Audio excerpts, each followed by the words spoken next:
This is how to really be productive. You've probably seen how internet is full of different kinds of productivity routines, hacks, and tips. That girl routine, 5 a.m. morning routine, 75 hard, all of them promising to make you less lazy and make your life better. But let me tell you this, you don't need any of these routines to be more productive. In fact, these routines are ruining your productivity. After watching this video, you'll have a new approach to productivity that actually gets you further in life. So let's get serious about being productive.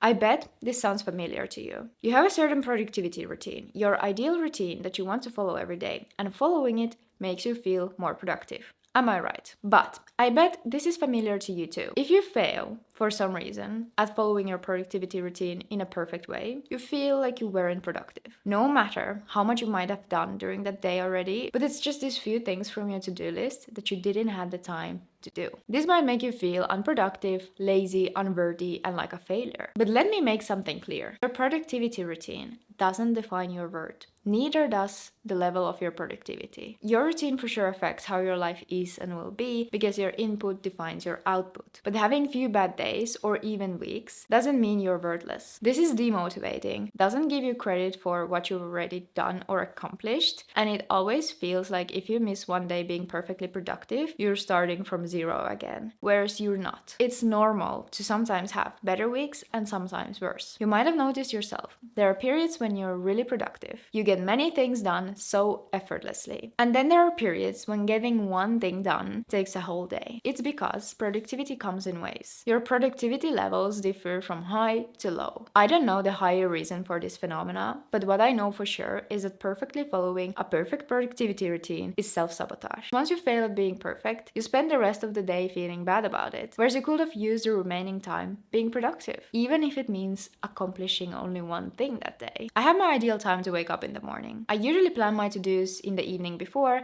so naturally I also plan the time for me to wake up. And I had this thing that if I don't wake up as I planned, but for example an hour later, I would feel that I missed my opportunity to be productive that day, only because I woke up 1 hour later. So basically I would waste the whole day feeling bad about it because I was so fixated on waking up on the perfect time to start my morning perfectly to then be perfectly productive. Whereas there would have been still a whole day ahead to save the day and be productive. In the end, you should aim to be productive for yourself, not for others. No one's going to give you a medal for it. We are humans, not robots. So take a human approach to productivity. Once in a while, we might reach robotic levels of productivity, but most of the time, we're just humans. Therefore, many things affect our productivity, our emotions, our lifestyle, the amount of sleep we got, our energy levels, our people, everything that surrounds us and is part of our life. It's okay not to be perfect all the time. It's okay to sometimes get less done. It's okay to sometimes get done nothing at all. It's okay to be a human after all. Sure, it's well done if you accomplished everything you wanted to accomplish today. But remember that on the less productive days, it's better to do at least something than nothing at all. And this mindset applies to everything in life. If you're eating healthy, but you eat a chocolate bar, it doesn't mean that your whole diet is ruined now. Eat the damn chocolate and continue with your diet after. And then there's one more important thing when it comes to being productive.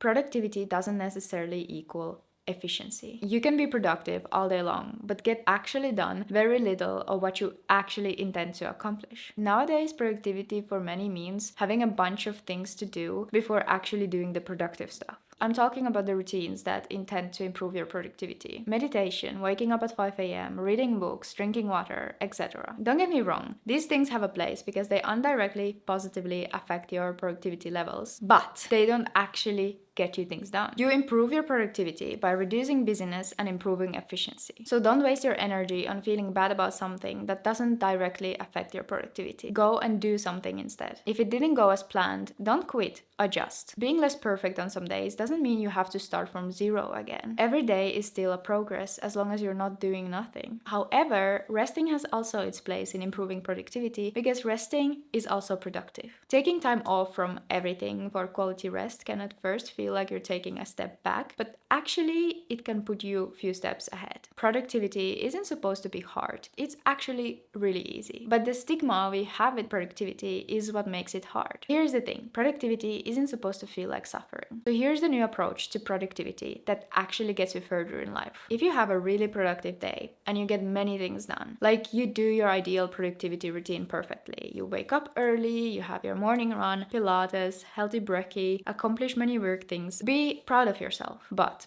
Don't expect every day to be that perfect. Expecting every day to be perfect in terms of productivity and in terms of anything at all is literally setting up yourself for failure. Understand that your productivity levels fluctuate. On the less perfect days, don't self-sabotage. Do what you can with the time you have. As I said, if it didn't go as you planned, don't quit, adjust. Just start today. Don't wait for tomorrow when you could start your ideal routine perfectly again. Now is the perfect moment because the best way to get something done is to begin. I do have to say though that this approach requires a certain level of flexibility from your mind. Flexible mind easily adapts to change, is positive, and seeks for solutions instead of problems. To develop your mind's flexibility in this matter, 1. Be open-minded. 2. Don't strive for perfection. Focus on progress, not perfection. 3. Be less attached to your to-dos. But remember, it takes time. The same way as it takes time for you to train your muscles at the gym, it also takes time to train your mindset. Productivity isn't supposed to feel stressful. By reducing the amount of negative association you have with it, you reduce procrastination. So to eliminate procrastination, 1. Stop viewing productivity as something stressful. 2. Stop thinking. And 3. Do at least something. Something is better than nothing. To conclude this new approach to productivity that will never fail you, there are 2 rules. 1. Take advantage of the productive days by doing as much as you can and be proud of yourself. 2. On the less productive days, on the other hand, do what you can with the time and energy you have, even if it means accomplishing only one thing that day. And after everything I just said, most importantly, your productivity routine should match your desired result. That's what gets you the results and the life you want. But many make the mistake of just doing what everyone else is doing, thinking that it will work for them as well. Whereas it might actually be setting them up for failure. The key to success is building your kind of life, and that's something I'm talking about more in this video.